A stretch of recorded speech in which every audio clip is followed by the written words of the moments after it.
Suppose that $5,000 is deposited into an account that offers a 7.25% annual interest rate compounded monthly. How fast is the account graphing? That's funny. This is why you don't watch movies while you're writing PowerPoints. How fast is the account growing after 10 years? Growing.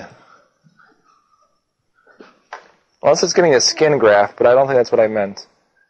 Growing. Oh, this is hard to do on a trackpad. Grow. That looks like growing.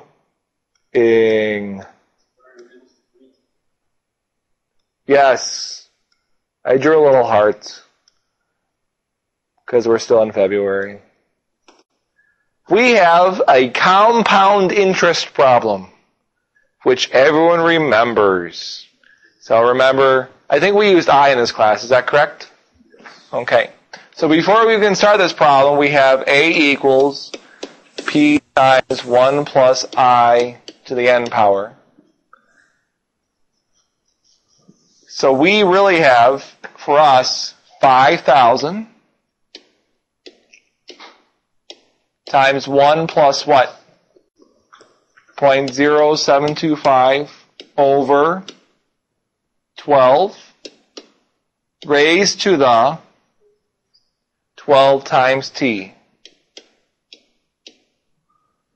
So that's our function, 5,000 times the quantity 1 plus 0.0725 over 12 raised to the 12t. Because we're not given a time. Not yet anyways. So part A says how fast is the account growing after 10 years. That means what's the derivative?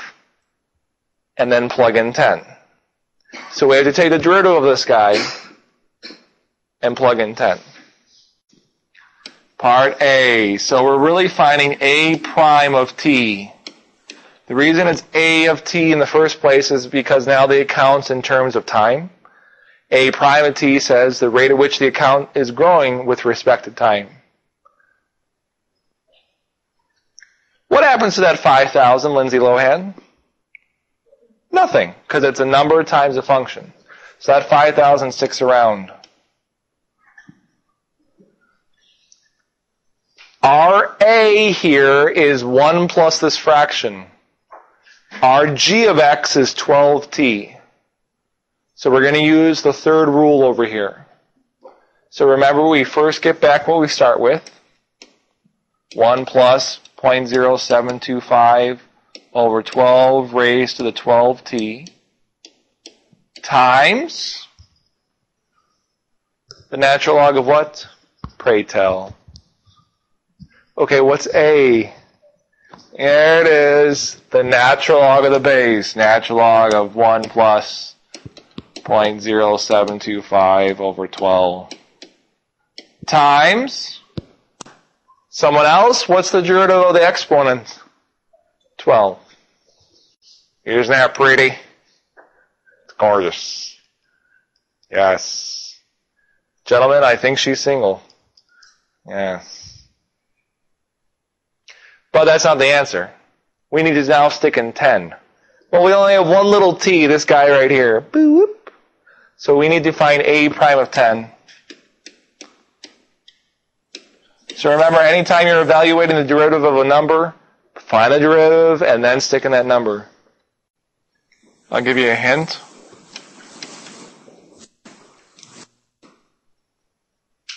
Oh, here's another one. I got 744.59. Interpret that. I already put the dollar sign. It's a rate of change, so I need a per here. So dollars per, not month, year. So you would, the full interpretation, because everyone loves complete sentences, is after the 10th year, the account is growing by $744.59 per year. Now the test, I'm going to actually say find and interpret. So I would need that complete sentence. Part B. How much is in the account after 10 years? How do we do this one? So notice part B is not saying the rate at which it's changing. They just want to know how much is in the account after 10 years. just plug 10 in. So this is just regular A of 10.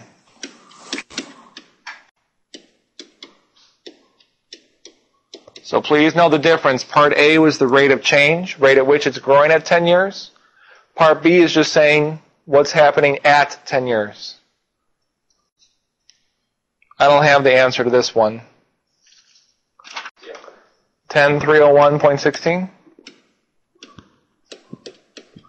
So after 10 years, there's $10,301.16 in the account.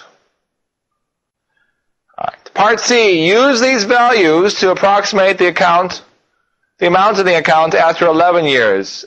So this is how much is really there in Part B. This is the rate at which it's growing. So what do we do to these two numbers? Add them. So Part C.